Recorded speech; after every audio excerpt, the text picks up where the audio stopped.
kosher. Kosher means to be fit, to be clean, to be right with God, to be acceptable to God.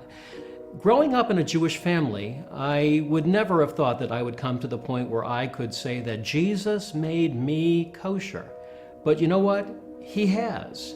Jesus is the Messiah. He is the most Jewish of Jews. And believing in the Jewish Messiah, Jesus, is the most kosher thing any Jewish person can do. Kosher? Not so much. Before I came to understand that Jesus is the Messiah, my Jewish identity was missing something. I sensed that I wasn't close to God, and I felt spiritually empty.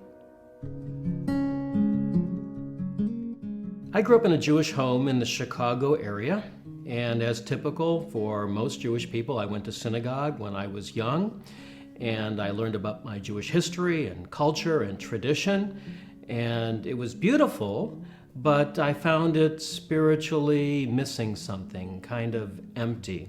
I had my bar mitzvah when I was 13 and went for another year or two afterwards, but because the Judaism that I was exposed to didn't answer the big questions that I was searching for. What's the meaning of life? What are we here for? When you die, isn't there something more? I started looking through other areas, philosophy, psychology, Eastern philosophy.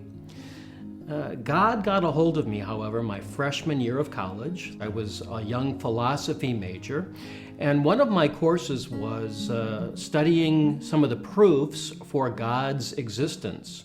So for most of this semester, we read the classical arguments why it was likely that God existed.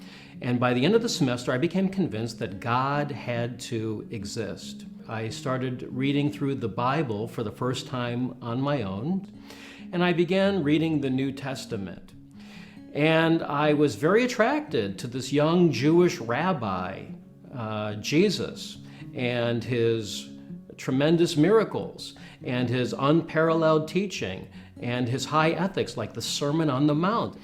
Around the same time, I discovered that there were prophecies in the Old Testament, in the Hebrew Scriptures, my Jewish Bible, that I really had not been familiar with until that time. And I started reading these messianic prophecies, like Isaiah chapter 53, this amazing chapter talking about the coming of the Messiah, but he would come lowly and humble, and he would suffer and be rejected.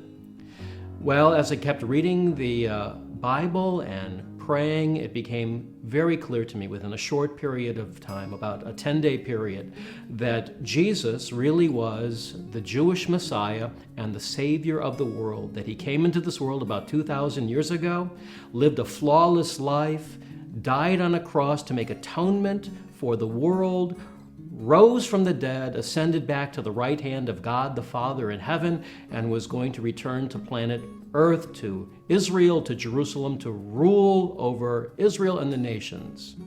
Jesus taught that he came to fulfill and complete us as Jewish people, to make us kosher, not to set aside our Jewish identity. Jesus himself was and is a Jewish person. He's the King of the Jews. The apostles, his followers, were Jewish men. The New Testament was written by Jewish men, and when a Jewish person follows the King of the Jews, it's the most Jewish thing that any Jewish person can do. It doesn't matter what men say who are fallible. It doesn't matter what community leaders say. It matters what God says. It matters what the truth is. And the truth is that Jesus is the Messiah, the King of the Jews, and he can fulfill us and complete us in our Jewish identity. Jesus can and needs to make us kosher. My two-word story: kosher, kosher.